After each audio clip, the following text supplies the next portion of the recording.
Welcome to the CURES show, where we explore the cutting edge of wellness. You know, one thing we have to get better at is failure, right? How do we embrace it?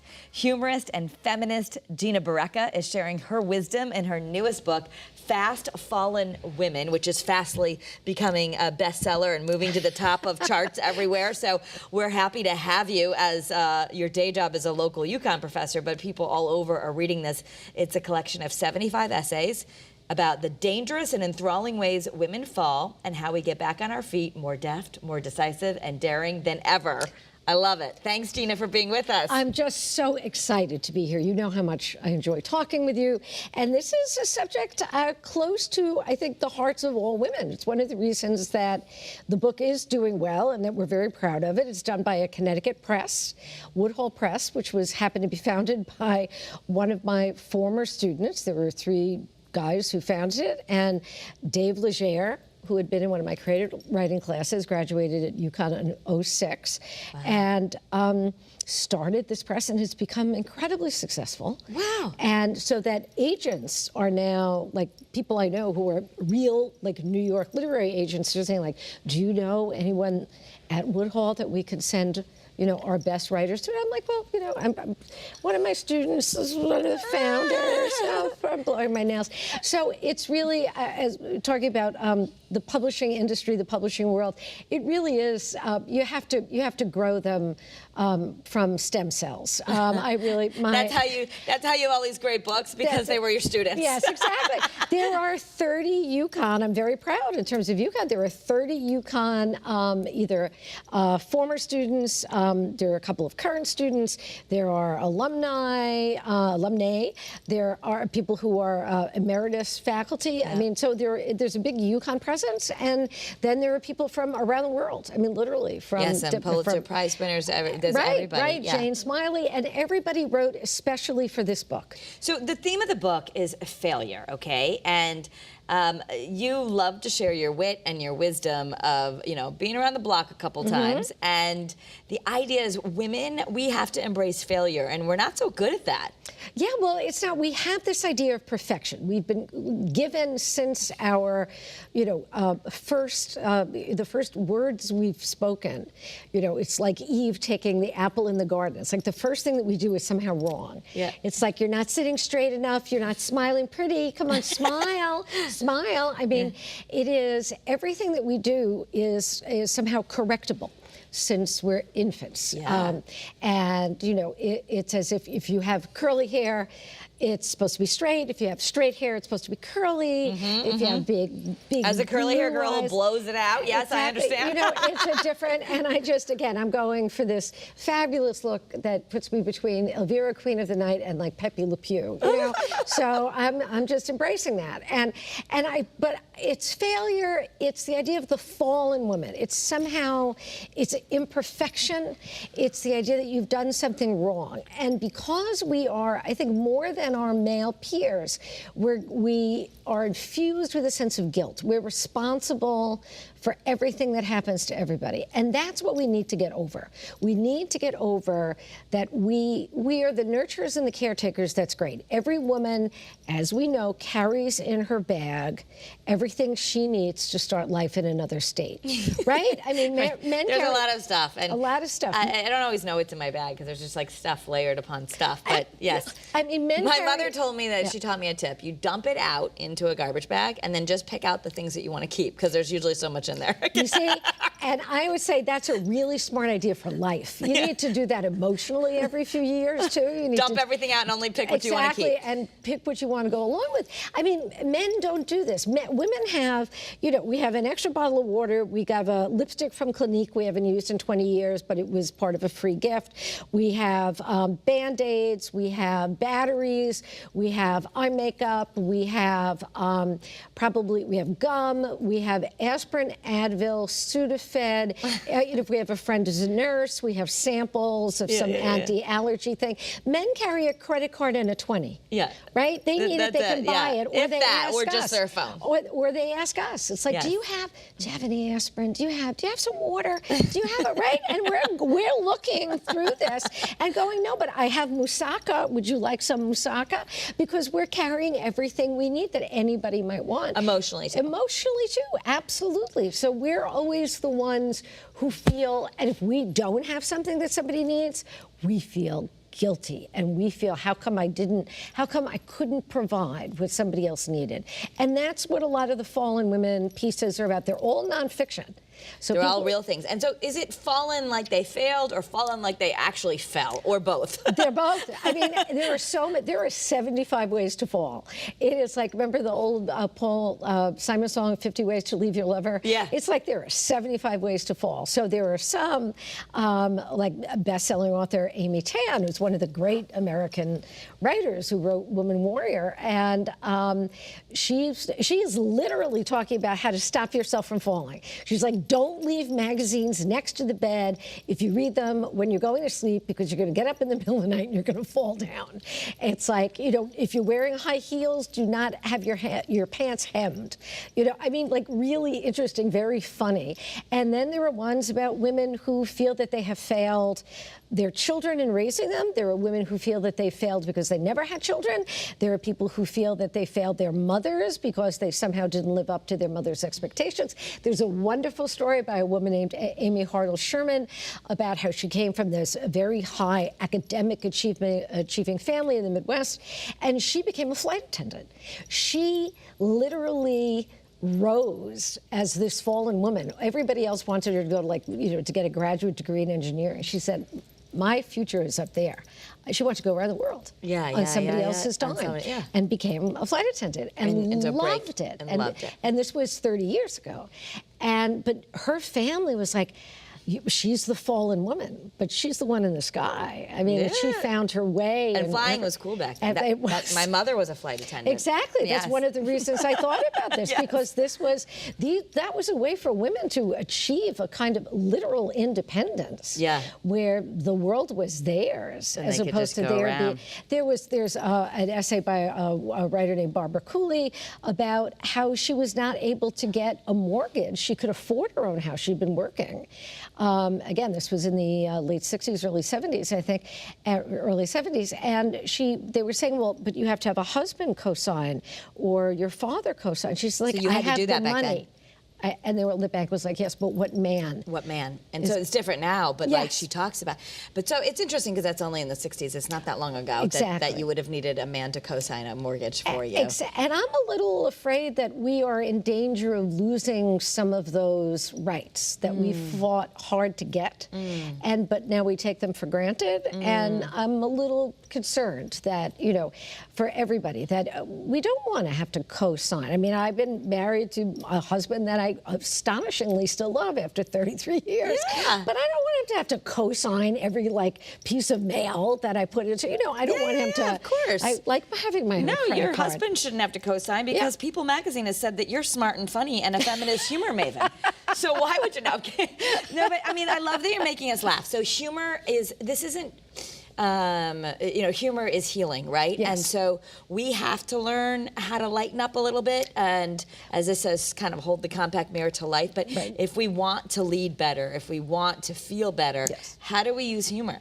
Humor allows us to redeem moments that would otherwise be lost to misery or frustration. I do a lot of workshops, I do a lot of talks about this, and a lot about humor and wellness and health, and especially women's health. And it's the stories that, if I say to a group, tell me your funniest story from childhood. No one will ever tell a funny story about something good that happened. It's our natural reaction is to take something awful and make it into a funny story, because it's like getting your deposit back. right? It's like getting your 5-cent deposit back, or like having a pawn ticket that you carry around, that you get to get this event back. Because if you make a story out of it, it's not just something that happened to you, it's your version of what happened to you. You get control back over the thing that happened. And if you make it into a story, not to diminish its importance, but to contain it, to say, I'm in control of this thing. And that's something that women, again, have not been encouraged since we're children to do, where a lot of guys have. Like, guys are taught to use humor defensively and all the rest of it, but they're taught to use humor. That's a leadership quality in a little boy. Only recently has it become a leadership quality for little girls. Little girls are supposed to be incredibly polite and not talk back. And once a little girl finds her voice, she can be pretty funny. My little girl she has more of a voice now that she's 16. But it's interesting you say that, because you know, if my son is upset about something, especially if it's something emotional, I want to dig in, like do a therapy session. Right. And I'm like, oh, you have to validate his feelings. And my husband's more like, oh, come on, laugh it off. Exactly. So I guess somewhere in the middle, I think I'm being this evolved mom by let's like name the feeling and let's talk about this. Right. But really, you're saying actually men sort of had a leg up on that if they learned how.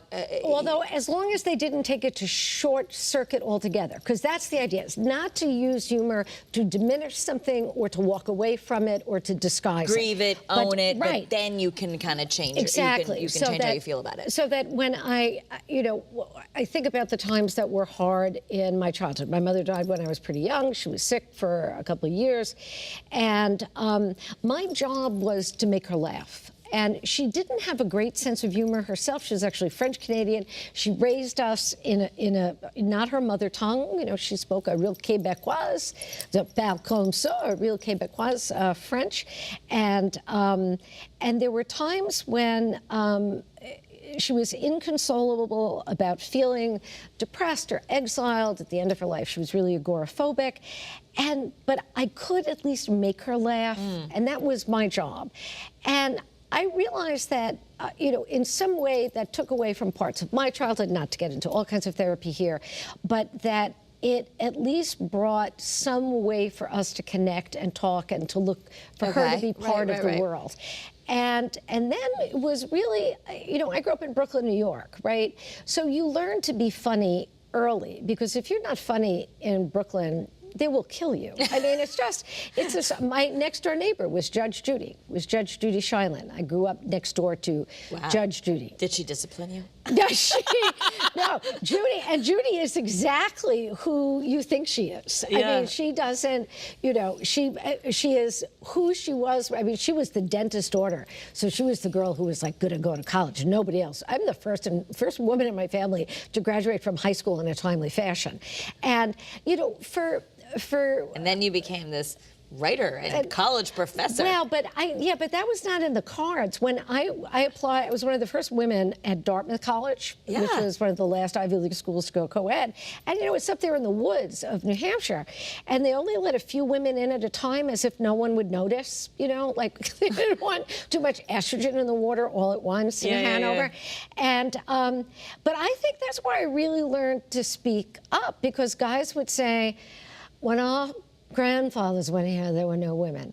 And for 3 years, I tried to make this impassioned speech about coeducation. And I realized by the end of my time there, when guys came, so that when our grandfathers went here, there was no coeducation, there were no women. I said, when your grandfathers went here, there were no indoor lights. I said, things get better. And I realized that they could hear that. Okay. Right? As opposed to a 3-hour lecture on coeducation, which they weren't going to listen to. Right, they're not going to take women's studies course, but they can laugh, But they would laugh. So this book is funny, okay? It's a memoir, it's confession, it's humor. You can read I'm literally reading the back cover, but it is funny, but it's also poignant. Like, this is something that I know I'm just starting to read it now, but something that I worry about our next generation, right? Like, I love my daughter, and I also know that I'm raising her, but maybe so is TikTok and Instagram, and you have college students. So, like, what can we do with how can these stories in this book and the idea of using humor for power and humor for healing, how can we do that so that this next generation can can do better than we did? I think it's a really important question, and I think it is our obligation to make it easier for the next group down the road. I mean, it really is. To try to, they have to learn their own lessons, but we can give them the hints on how to do it better. And I think that the question of falling for younger women, as again, there were writers who were 20 in the book, and it's more a fear of imperfection than it Especially is. they're looking at social media, they know when they're not included, and there's filters on everything. It really is, and that's terrifying to me. And so I think the first idea is for them to recognize it, and to recognize in this age of social media that they're not alone. What's interesting so much is with all of these ways to compare themselves to other, especially other young women, is that they're feeling increasingly isolated. But once they start telling the truth to each other about how they feel, then they start to realize it's not just them, that they're, you know, that they want to be some kind of like influencers by the time they're 14. And it's like, that's not going to, honey, that's not going to happen. So what you can do is you can influence like how the 3 other women in your, you know, chemistry class are going to do better because they're all going to work together. It's not going to get out on TikTok. You are not going to get TikTok fame, but maybe you'll get A's. And you'll get into the STEM courses that you want to. Maybe you'll get both. Right? You'll get, you know, and it's, but I think that their fear of imperfection is as deep as, again, I'm 66 years old, as deep as my fear of never being considered pretty enough, never being considered, you know, I wanted to look like the girl from the Mod Squad. I can't remember her name now. But, you know, with the shiny hair and the perfect skin and and then realizing that the women who I knew growing up, some of whom are in the book, the ones who I thought were perfect were looking at the other girls going, oh, but she's smarter than I am, or she's funnier, or she's, how come you can make people laugh and I'm so shy? And I'm thinking, I only can make people laugh because I'm not pretty. I learned how to do this because I'm doing this. And I think you're beautiful. Thank you very much. No, there's a friend, we end every conversation, we've known each other since we were 12, and we end every conversation with, well, I think you're pretty. Well, I think you're pretty. But we spent so much time, and that's it, is to have the next people coming down the road to waste less time than we did on the stuff that is eventually we're going to realize, like, I didn't have to spend that much time doing this. Yes, right. Well, and there's so much, I mean, the selling of, okay, if you get this product on TikTok, the beach waver, or the pore perfector, you know, this is what you need. So there's a lot of that we didn't, I mean, we had magazines, but you put them away. So I do worry, like, sometimes all of the need to be perfect, but maybe also a good opportunity that the pendulum swings all the way to one side, and then you can come back. And there's also this idea of young women now that I want to be authentic, or I want to be, and I don't know if they know how to do that, but just even the idea that we don't have to, I mean, Cosmopolitan magazine used to tell women, you should never let your husband see you without makeup. I know. I mean, I learned that, and I was like, what? You know, but now, you know, maybe we shouldn't just walk around in a muumuu, even for ourselves. But like the idea that, that what you're showing women is how to be strong and flawed, because we can't be strong unless we're flawed. That's a wonderful line, Cara. That is absolutely, I wish, again, you're going to have to be in one of the next books. The next book, God willing, and the Waters Don't Rise, is, which I'm putting together now for next year, is Fast Famous Women. Oh, okay. So women are, not Wikipedia entries, but we're 75 women are writing about the people, the women who were in public spheres that they felt a connection to, and what their personal reactions were. So not background. The woman writing about Janet Yellen is not talking about how the Federal Reserve works, but about growing up in the same neighborhood in Brooklyn. And thinking like, how come Judy. There's somebody writing about Judge Judy. There's a woman in Family Court writing about Judge Judy. I know she has a beautiful estate in Newport, Rhode Island. I haven't met her yet. She has a beautiful estate in Newport, in Greenwich. Like, I know where it is. I drive by. I'm like, oh, Judge Judy lives there. She's done okay. Judy's done okay. But, you know, she does air at the same time as Great Day Connecticut, and sometimes we beat her. So there. No, I'm just kidding. That's it. And she understands how, she's in the first book. Judge Judy actually wrote for Fast Funny Women. Because this is the third in the series of the Fast Women series. So the first one was Fast Funny, then there was Fast Fierce, and so now there's Fast Fallen. Next year there'll be Fast Famous. So, you know, we have to come up with other F words that we can say on TV. Okay. Yes. Then we can have you back. We're not to the point of that kind of perfection. We still have to have family language. There is always rules. There are always gotta have rules. We have to have rules. But you know, when we get better at failure, and I write a little bit about. In my book that I wrote some time ago, Finding Dad, which was about finding my biological father and having this relationship and really the power of forgiveness, because I wrote it some 20 years after I had that relationship. But what I learned was, I talked about, okay, as I was writing this, it's really about owning your story, because I think growing up, I always thought, well, I'd hear people say you have your biological father's name. Like, I want a biological father. Dana doesn't have that. Brooke doesn't have that. You know, I just wanted to be quote unquote normal, like everybody else. And I'm like, what? I don't want to be different. And so the idea of owning our story, when we own our flaws, like I just learned that you grew up in Brooklyn, and that the reason you're so funny wasn't just because you came from this happy family, but actually the humor was born out of tragedy, which is interesting. Yeah. So some of our best traits came from our worst moments. Absolutely. And that is where the healing and the humor and it's the idea of not trying, and that's what you were talking about earlier with, you know, your son laughing and your husband saying, come on, laugh it off. Laugh it off, yeah. But writing it down or actually feeling it or telling the story is the opposite of covering it up. You know, so when they say sunlight cures everything, when we go out, and maybe we're not going to be quite as funny as you, or we're not going to be telling it on the news like I do or whatever, but when we go out and we share like this, whatever it was, hey, I grew up poor, or I grew up this, or my father was an alcoholic, or I had an addiction, or whatever it is that we're hiding from the world, when we somehow admit that, because we all have something, that we become stronger. Because the person who has the fewest secrets has the most power. Wow. Right? Say that again. The person who has the fewest secrets has the most power. Okay. Because someone can come up to you and say, well, you know what I know about you, and you can say like, good, my life's an open book. Exactly. Whatever you think you know about me that I haven't said out loud. I remember getting one of those horrible phishing, you know, harassing email that says, you know, there are videos of you that, you know, I will post, and I'm thinking, I'm way too old. Nobody ever took a video of me. Yeah. If there's a Polaroid from 1977 that somebody has, put it up. I looked great, you know? It's like you have nothing that this is, but there are no secrets. Nobody can say anything. I really believe, I don't think that anybody can say almost anything about me that nobody, you know, that I haven't talked about myself. It's like, because if you're trying to hide something, it's like when I first started to teach at UConn, I still have my Brooklyn accent, right? Nobody, even after 36 years, has come up and said, oh, Dr. Barreca, what part of Connecticut are you from? You know, I sound like I'm from Brooklyn. Yeah. And I tried saying, like, for 2 years when I first started teaching here, aunt, as opposed to aunt. And I couldn't do it. And I was like, I can't, I'm still sounding like I'm from Brooklyn. I lived in England for 4 years. I didn't learn an English accent. I could speak quite well if I choose, because I spent several years at Cambridge University getting a degree. But I don't talk that way. I talk like this. I'm not going to come up to somebody and try to be something I'm not, because if you spend all your time trying to be like something you're not, who's going to be you? That's an old Yiddish saying. And they say, there's, you know, to be yourself, everyone else is taken. Yeah. But the question that the next thing, especially young women will have is, well, how do I do that? Who am I? Right.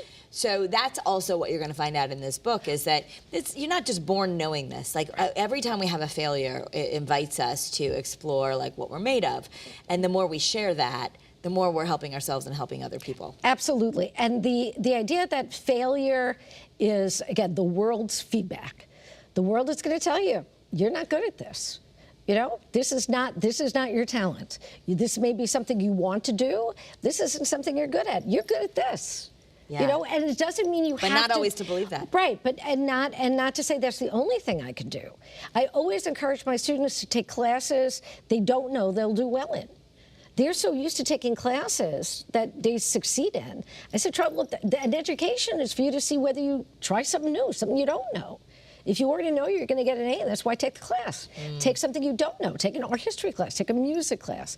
Take a plant biology class. Take an anthropology class. Take something else. If you just take the same things over and over again, but it's like, that's what I know I'll get an A in. And I said, well, then why bother if you already know the grade? Yeah. Why do you have to take the course? So the book, Fast Fallen Women, is really teaching us to use humor, to use failure, to become stronger and to become and really embrace all we can by the failures. By the failures and by, again, getting up from them.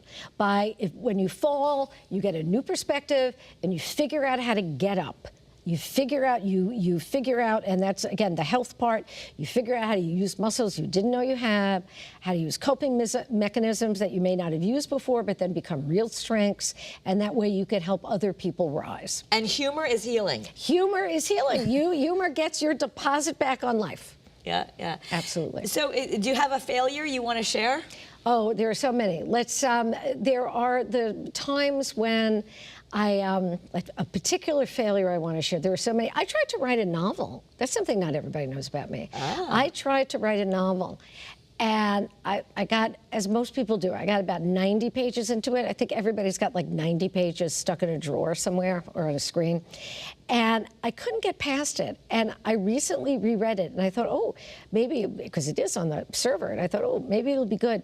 It's so dreary. And it's not funny. It's not whatever. It takes itself very seriously. This was about 15 years ago. And I thought, thank God I didn't keep trying to do something that, like, I gave it to 2 or 3 people to read who I trusted. And they were like, this isn't your voice. And this is not a voice like you probably should head towards. And I spent real time doing it. I gave it my best shot. It would be like if I said, you know, I'm 66, I've decided I'm going to be a ballerina. It's like, probably not so much, you know? And but you could fall. I could fall. And it could be a great chapter. That would be it. But that's, you know, that was something that I had to learn I was not going to be. It's something I've always respected. I love other people who do it. I admire it more than anything. But that was an interesting failure for me that turned out not to be a failure. It turned out to be something I couldn't do. And just because you can't do something doesn't mean you're a failure. And doesn't mean you shouldn't try it. And it doesn't mean you should try it. Absolutely. So as we close this out, because we're going to be coming up on our time, I think if there's one message, especially as moms, what we're trying to teach the younger generation or teaching your students, the idea that, like, maybe we've gotten too safe, and we're maybe getting better than maybe when you were growing up. But like the idea is like nothing grows in your comfort zone. Right. So as Sarah Blakely, who created Spanx, says, she got like hundreds of rejection letters, and you know, we wouldn't have Spanx if it weren't for the fact that her dad used to tell her, tell me what you failed at. Like, we have to get excited about failure. We do, and we have to take risks, and that's what the book is also about.